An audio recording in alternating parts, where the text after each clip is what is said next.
Welcome back to Digital Systems 2, and in this video we're going to discuss memory devices. So the learning objectives for this video are that students will be able to describe the differences between read-write memory, read-only memory, volatile memory, and non-volatile memory. Students will be able to determine the capacity of a memory device from its inputs and its outputs. Students will be able to describe the steps that occur when the CPU reads from or writes to memory, and that students will be able to distinguish among the various types of ROMs and RAMs. So in this video, like I said, we're going to start discussing the idea of computer memory, and we're going to start with a little bit of memory terminology. So when we think about a computer, within the computer we have the CPU, central processor unit, and the CPU is made up of a control unit and an arithmetic unit. And in addition to this unit, there's also the main memory, as well as auxiliary memory. And we're going to discuss the way that the memory operation works within a computer system. So first two terms to know are RAM and ROM. RAM and ROM make up your main memory within your computer. RAM stands for random access memory, and ROM stands for read-only memory. A little bit later in this lecture, we'll discuss the definitions between those two. A computer's main memory, its working memory, is in constant communication with the CPU as a program of instructions is executed. So your memory is going to store data. Remember, when we think about the idea of storing data, that goes back to flip-flops, zeros and ones that can hold a value for a specific amount of time. So your main memory as well as your auxiliary memory is just made up of lots and lots of flip-flops that are storing bits of data. The auxiliary memory is separate from the main memory. It's also called mass storage. And your auxiliary memory are things like, in the past, CDs, DVDs, flash drives, floppy disk drives. These are all examples of common auxiliary memory devices that may also be used to fetch data or instructions that the central processing unit will use to execute some particular function for a user on a computer. So we're going to go over some basic definitions that are involved with memory. First, we have the idea of a memory cell. It's a device or an electrical circuit used to store a single bit, which is a 0 or a 1.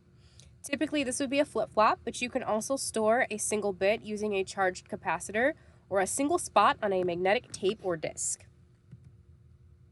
We have the idea of a memory word. A word is a group of bits or a group of cells in a memory that represents the instructions or data.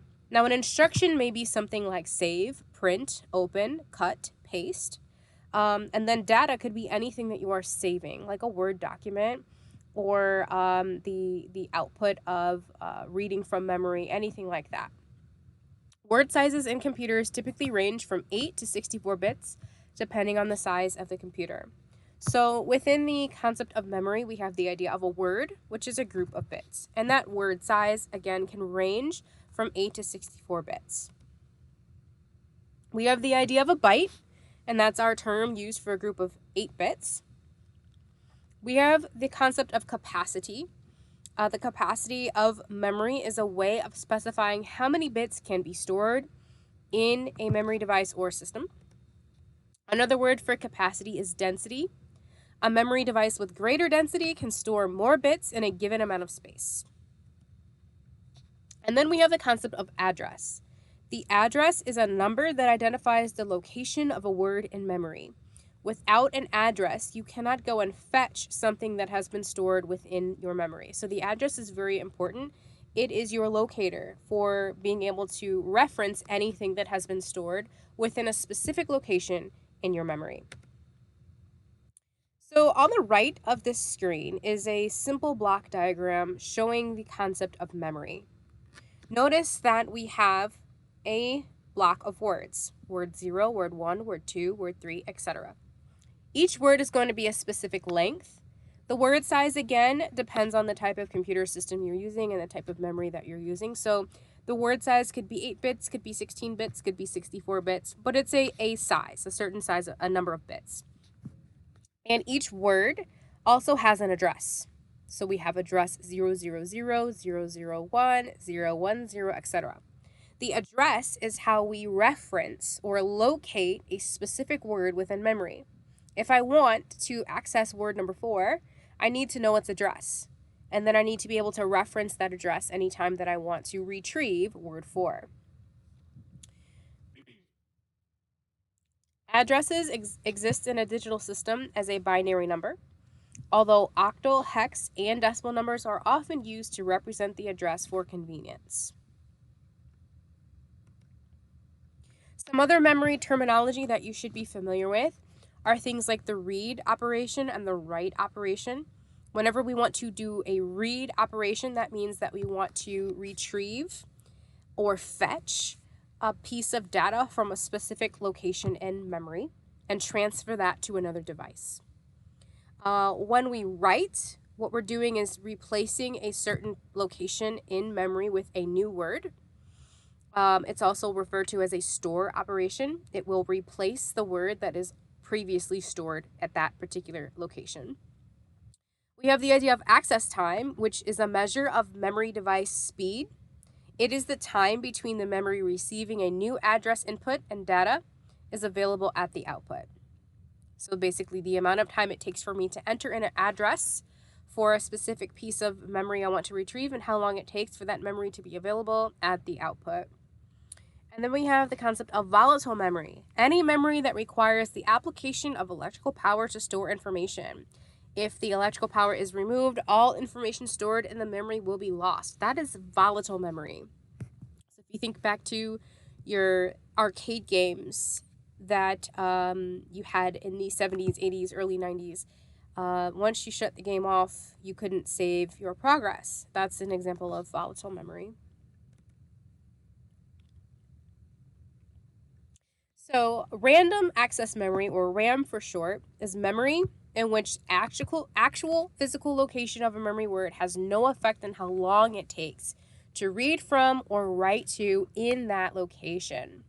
So basically, random access memory has the same access time for any address within that memory. And then we have sequential access memory, or SAM for short. That's a type of memory in which the access time is not constant, but it varies depending on the address location. A stored word is found by sequencing through all address locations until the desired address is reached. And these have far longer access times than random access memory. Oops.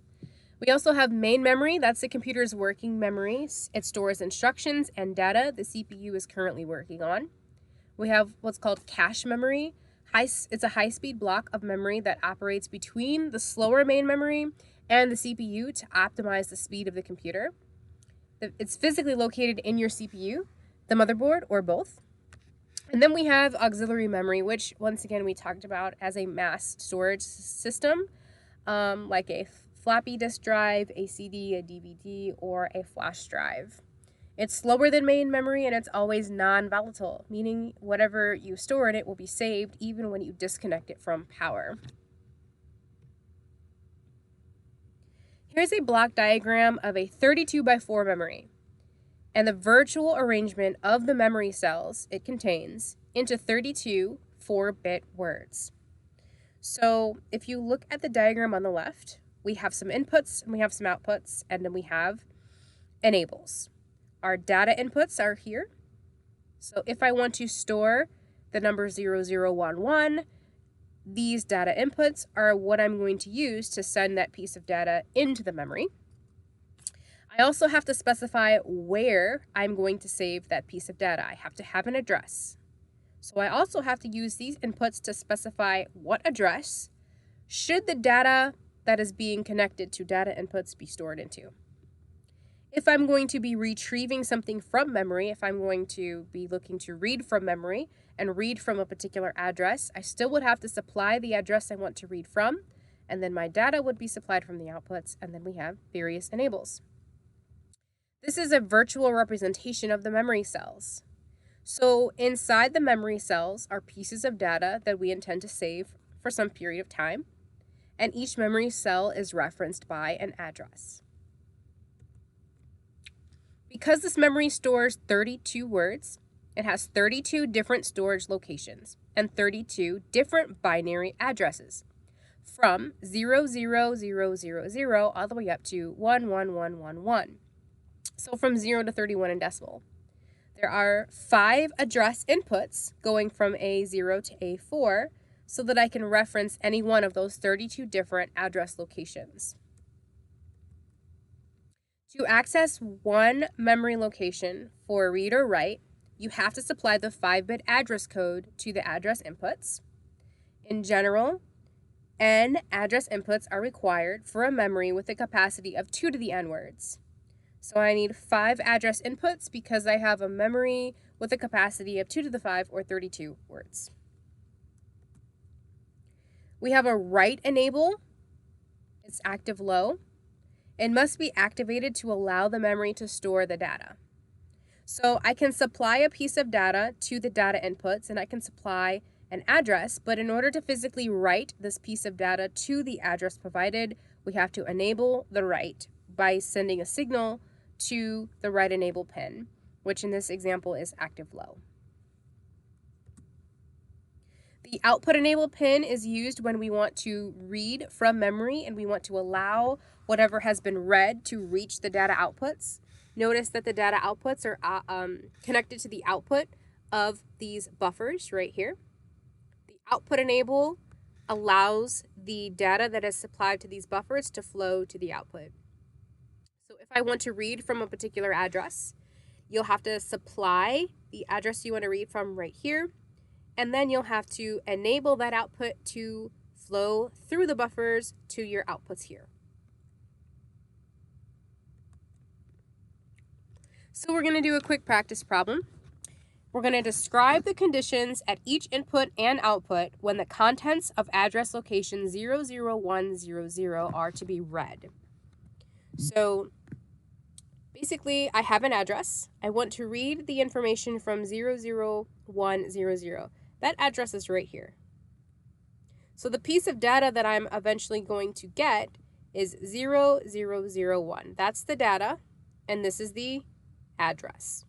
In order to actually obtain that data, we have to supply the correct inputs to the memory cell.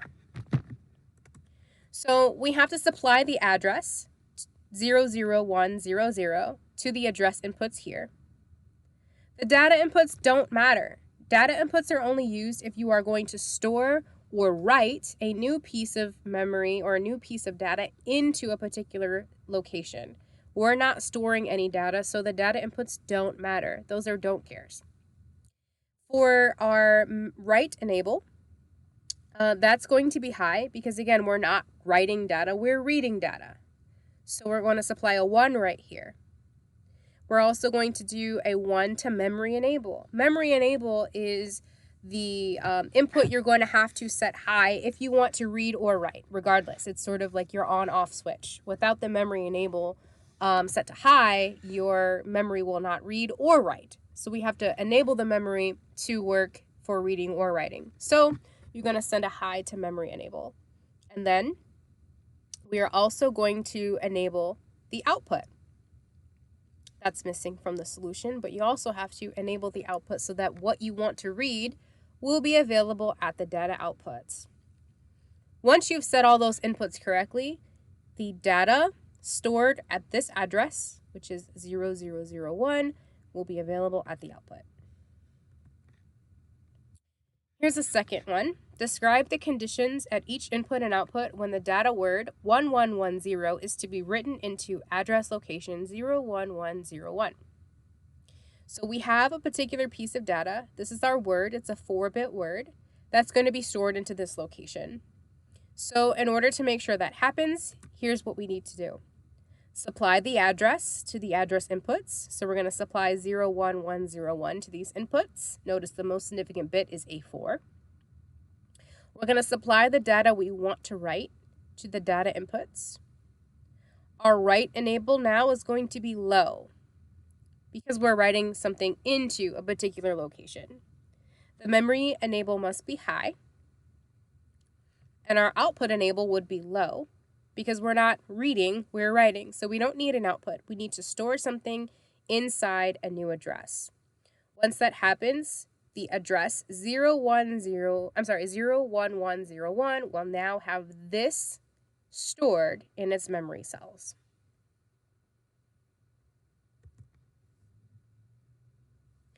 All right, so here's the third question. A certain memory has a capacity of 16K by 32. How many words does it store? What is the number of bits per word? And how many memory cells does it contain? First, I want to explain the K. Normally, when we see K, we think kilo. When it comes to memory, when we say K, what we're really referring to is 1024, not an actual 1,000. We say 1024 is equal to 1K in terms of memory operation because in binary, 1024 is very, very close to 1,000. So whenever we see the K in reference to a memory capacity, the K actually means 1024. So 16 times 1024 is the capacity that this memory has, not 16 times 1,000. So 16 times 1024 means that it can store 16,384 words. That's how many words this particular memory will store. The number of bits per word is just indicated in the second number. So whenever we look at the memory capacity when it's written like this, the 16K tells you how many words or how many addresses. The second number tells you how many bits are in a single word.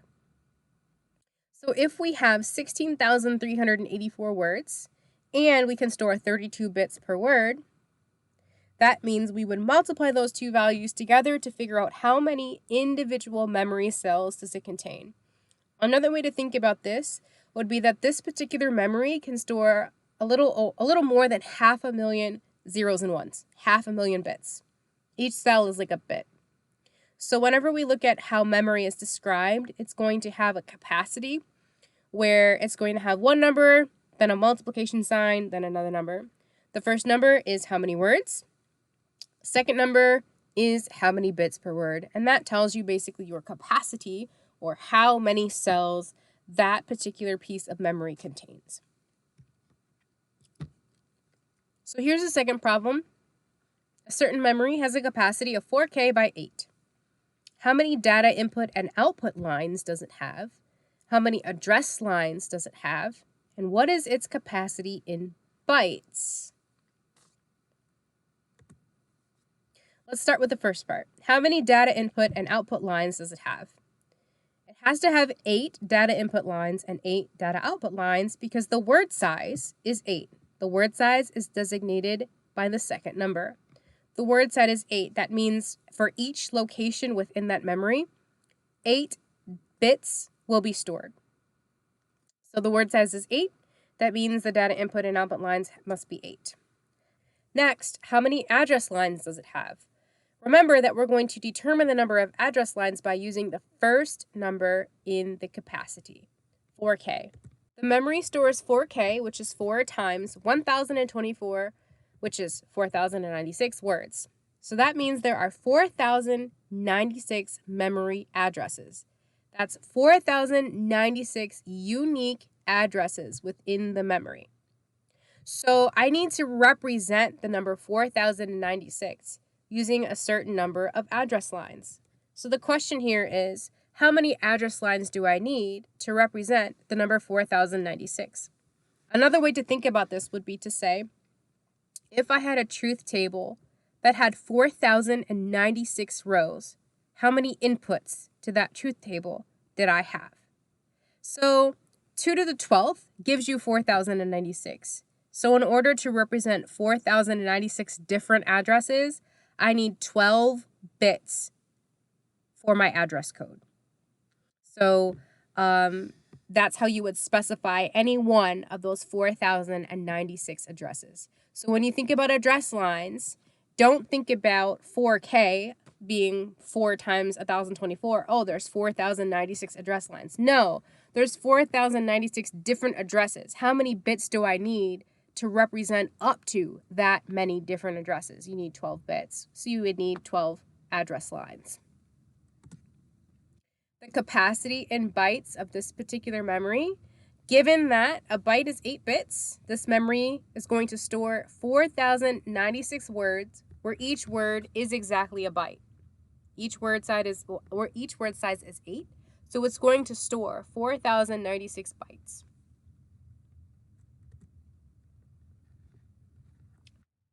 What is the capacity of a memory that has 16 address inputs, 4 data inputs, and 4 data outputs? Another way to look at this question is, how many 4-bit words can this memory store? First, if we have 16 address inputs, 2 to the 16th is going to tell me how many different address locations are available. 2 to the 16th is going to be 65,536. Now, we're going to take that and divide that by the unit for K, which in this realm, K is 1,024. So 65,536 addresses, or for short, we say 64K. So it's a 64K memory.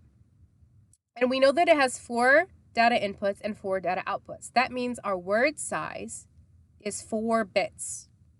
So we have the address lines, 64K by a word size of 4 bits, makes it a 64K by 4 memory. That's the capacity of this memory. So when we look at how main memory interfaces with your computer system, with your CPU, we have to have a few things: an address bus, a data bus, and a control bus. These 3 buses play a necessary part in allowing your CPU to write data into memory and to read data from memory. So we're going to go through each one of these buses and how it interacts with your CPU as well as with your memory. So first, the function of each of the system buses. You have an address bus. It's unidirectional, meaning that there's only one direction. The CPU sends an address to each memory IC. The memory IC does not send an address back to the CPU. So once the CPU has determined that it needs to read or write something from memory, it will put the address that it needs to read or write from on the address bus, which is connected to your memory. You can select one memory location at a time by doing this. The data bus is a bidirectional bus that carries data between the CPU and the memory ICs. So if, for example, we needed to read or write a particular piece of data, that data is going to travel along the data bus. If that data is going to be written into memory, it'll come from the CPU and be sent to the memory IC. If we're reading from memory, that data is going to come from the memory onto the bus and into the CPU. Then we have the control bus. It carries control signals from the CPU to the memory ICs. Think about the enables that are required to read or write from memory. The control bus is going to be able to control those enables. Every memory system requires I/O lines, input and output lines, in order to apply the binary address of the memory location that is to be accessed, enable your memory devices to respond to the control inputs, place data stored in a specified address. For a read operation, you need to enable the tri-state outputs, which applies the data to the output pins that allows you to actually physically read the data from memory.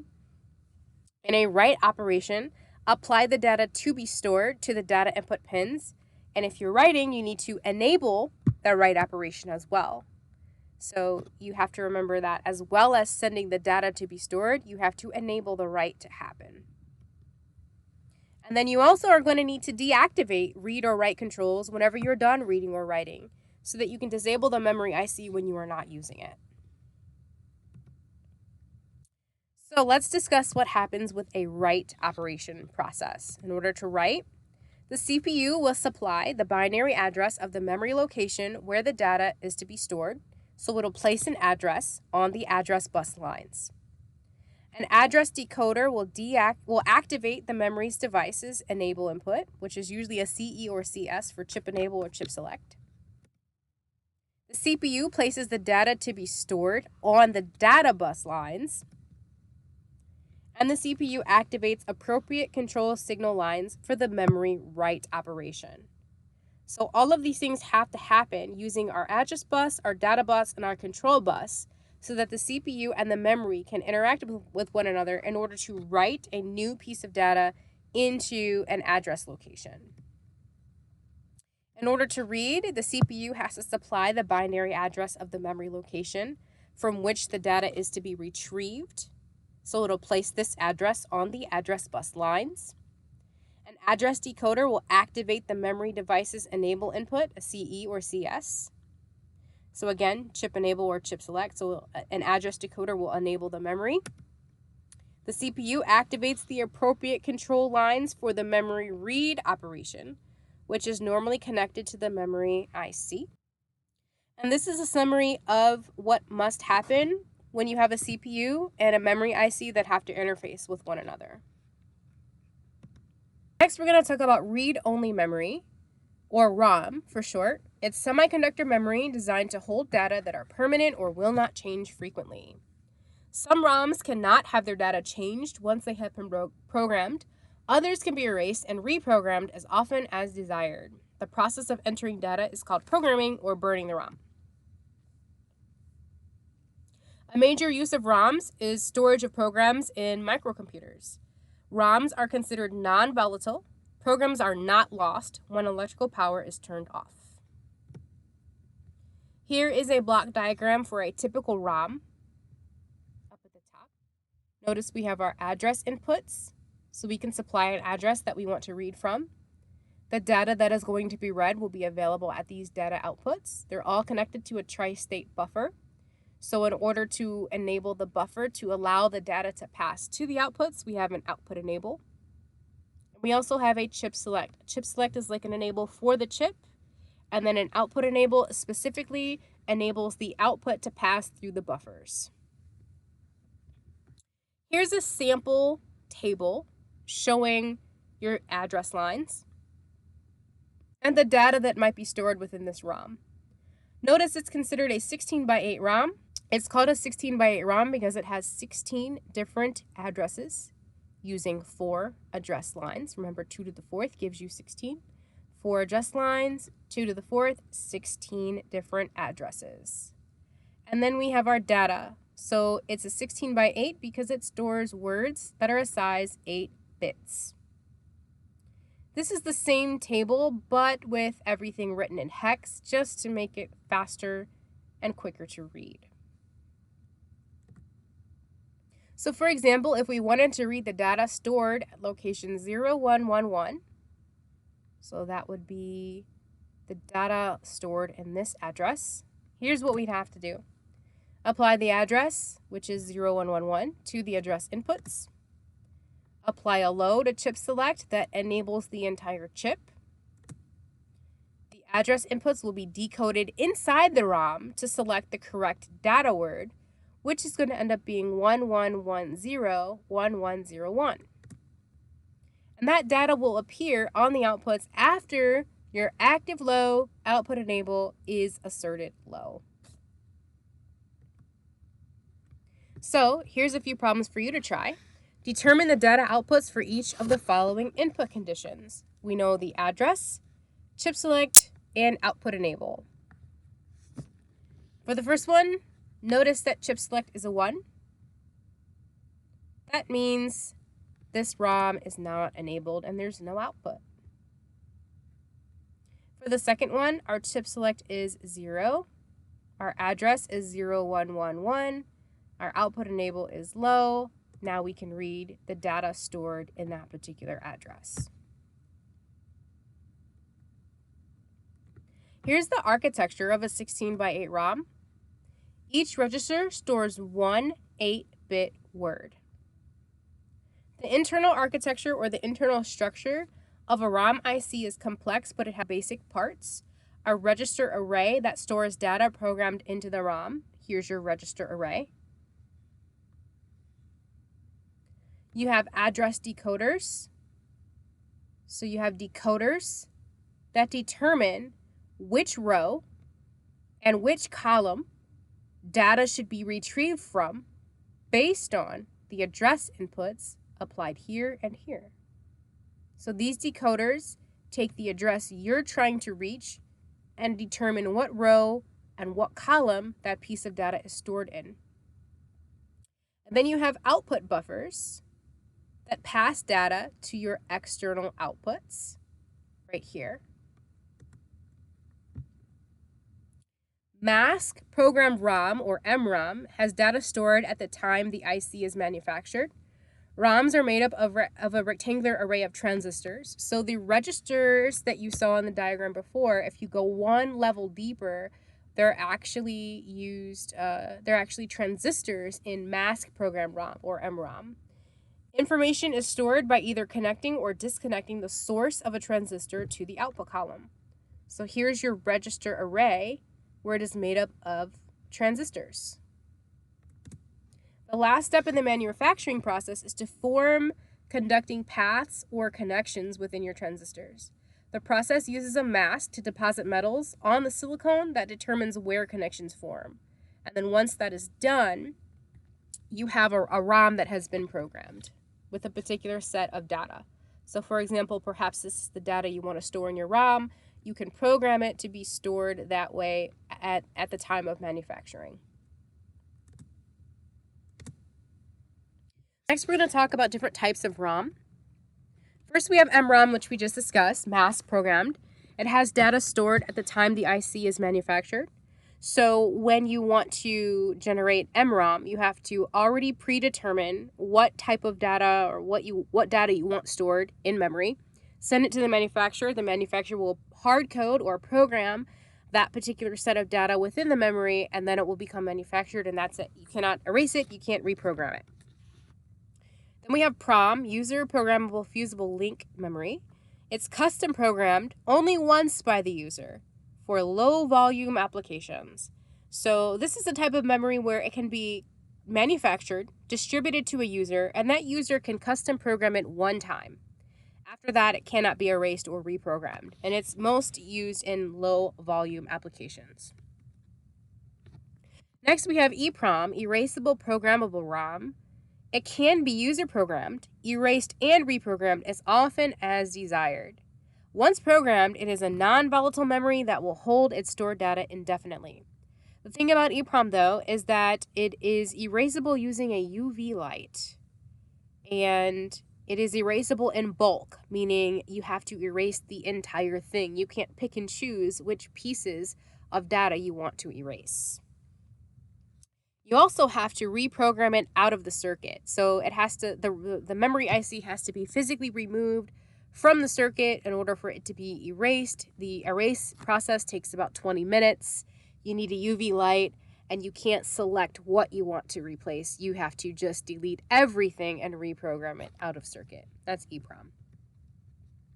Then you have EEPROM, Electrical Erasable PROM.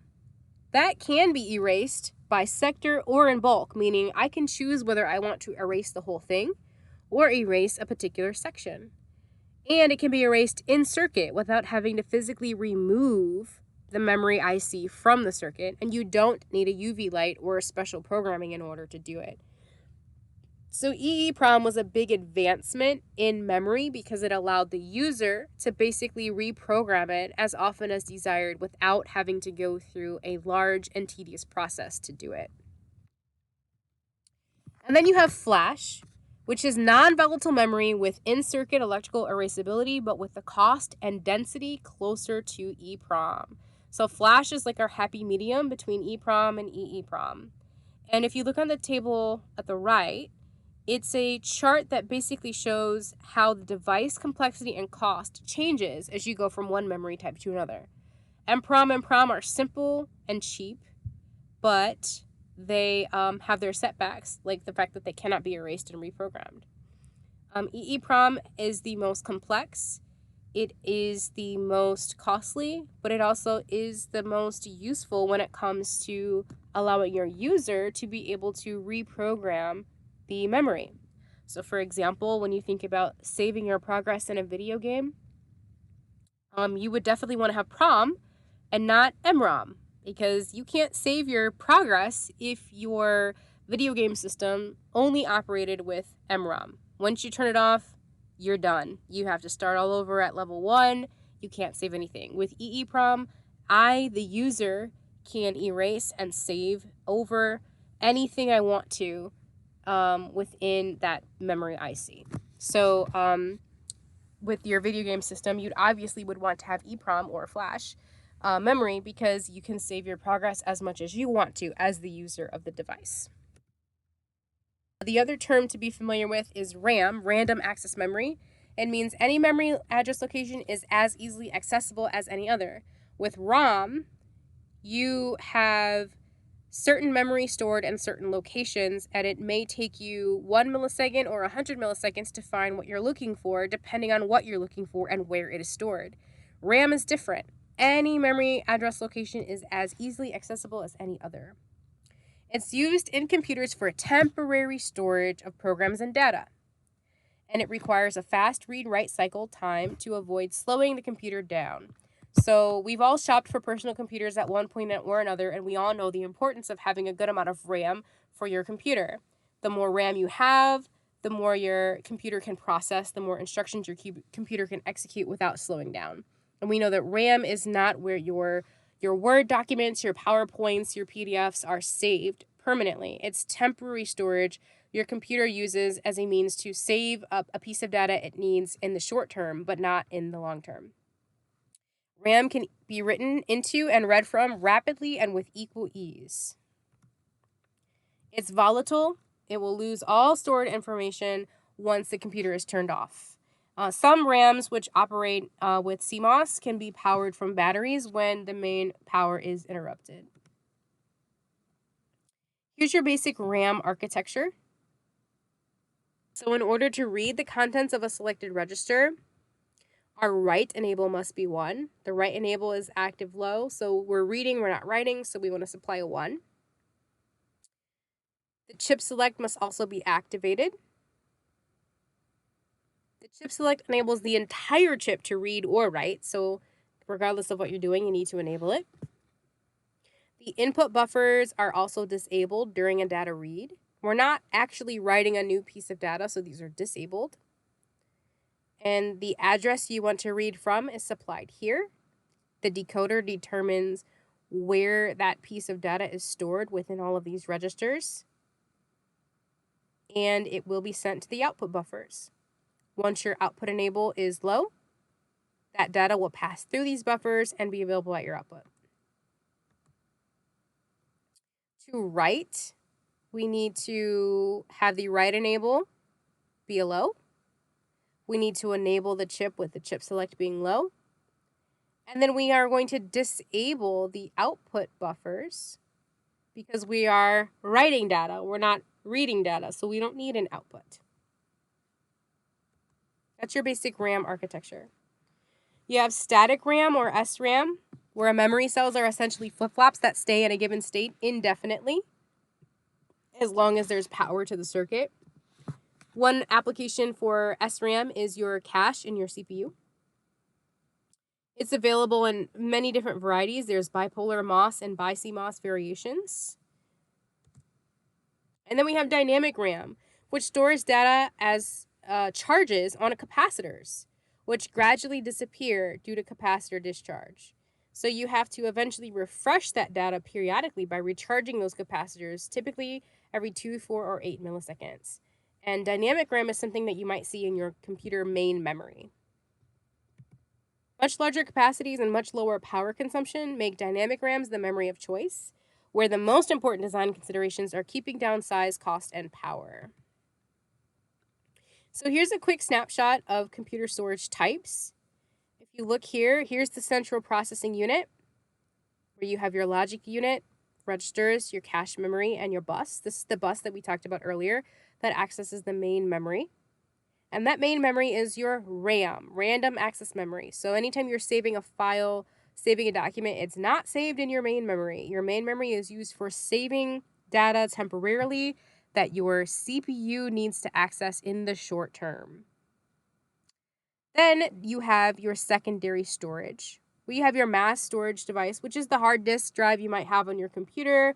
and then any removable media that you might use, like a DVD, CD, flash drive, standalone hard drive, things like that. And now you should have a better idea of how all of these systems interact within your computer system. And you should have a better idea of the things that have to happen in order to read or write to memory. So that's as deep as we're going to go in this class when it comes to memory. If you end up taking a computer organization class or a computer architecture class, you will go deeper into how memory works as well as many other functions of a computer. But for today, that is the end of this video.